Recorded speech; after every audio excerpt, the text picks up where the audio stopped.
Yo, what's up, Chris TV? Welcome back to my channel, guys. Guys, 4 PM na. So, mag-try ako ulit mag-breed ng aking danyo, guys. Ayan sila, guys, yung ating neon green, guys, yung ating female. Yung ating male na adult dyan, guys, yung parang yellow-orange. Tapos yung violet dyan, guys, young adult pa lang siya. Pero try ko na isama muna siya para ma-training din siya. So guys, i-try natin yung ratio natin, 1 female to 2 male. 1:2, guys. Isang female, 2 male. Acclimate natin muna, guys, kahit 10 to 15 minutes na muna kasi parang bago ng temperature dito. Magkaiba sila ng temperature, guys. Mayroon na ako dito kasi na-prepare na yung breeding tub dias na batya maliit. Nilagyan natin ng stock water tsaka salt, guys, na konti. Tapos ipapasok natin sila sa breeding cage. Hindi na ako naglalagay ng methylene blue, guys, kasi last time naglagay ako ng methylene blue. Yung imbis na mag-hatch na ngayon, kasi nung nakaraan, nung bago pa ang methylene blue natin, guys, 5 to 6 days nag-hatch na. Ngayon mag 6 days na hindi pa nag-hatch yung aking kasi nagbilog-bilog yung methylene blue, guys. Binalutan niya yung mga egg ng methylene blue. So, sana hindi mababao, guys. Sana mabubuo pa rin to, guys. Ito, guys, yung batch number 9 ko. Maraming namumuti, guys. So, ibig sabihin yung namumuti, wala na talaga yan. Baog na talaga yan. Ang inaano ko lang dito, guys, yung iba kasi dyan na nabubuo, binabalot ng methylene blue. So, panay galaw-galaw din ako nakaraan. Baka isang cause din yun ng pagkabaog niya. Marami, guys, na muti, oh. Pero hindi naman totally talaga. Mayroon pa naman na hindi pumuti. Pero ngayon lang ako nakakita ng ganito sa danyo ko na pumuti lahat. Siguro, yung methylene blue ko kasi, guys, hindi na siya masyado na di-dissolves. Na-try ko siya pero inalog-alog ko naman bago ilagay. Pero ano pa rin siya, yung parang bumibilog-bilog. Kaya, guys, ang daming nabaog, oh.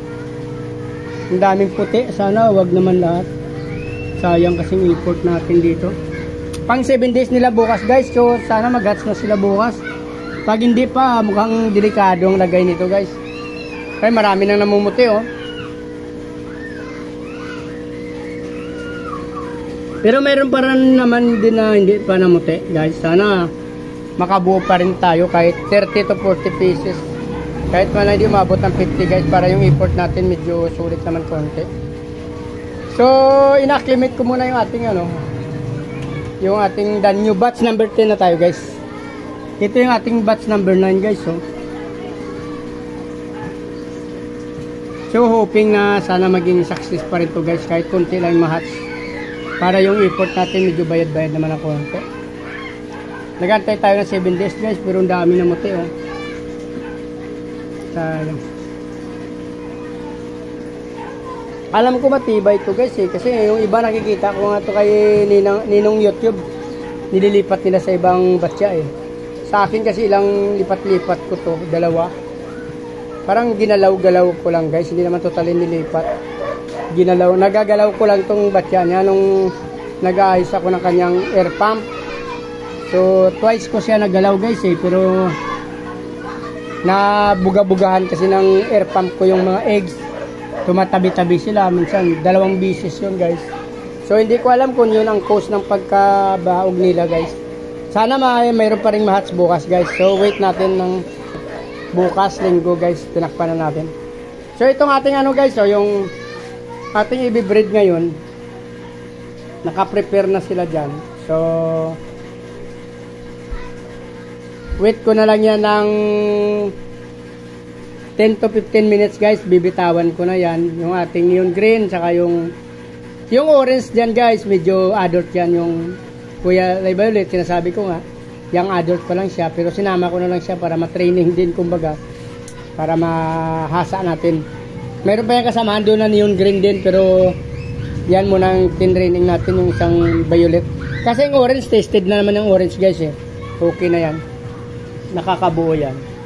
So ayun, guys,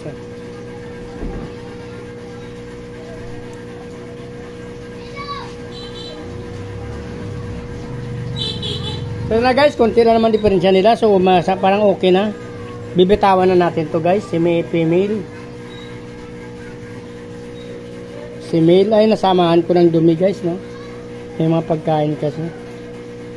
Kaso mas stress lang sila guys. Tama natin tubig konti. So, nasa 4:20 na guys. Wait na lang natin bukas. Update ko kayo mga 8 to 9 AM. So, ganun na lang guys. Please like, follow, subscribe. Sa hindi pa subscribe para updated kayo sa aking sunod mga video guys. Sa aking mga subscriber, maraming salamat.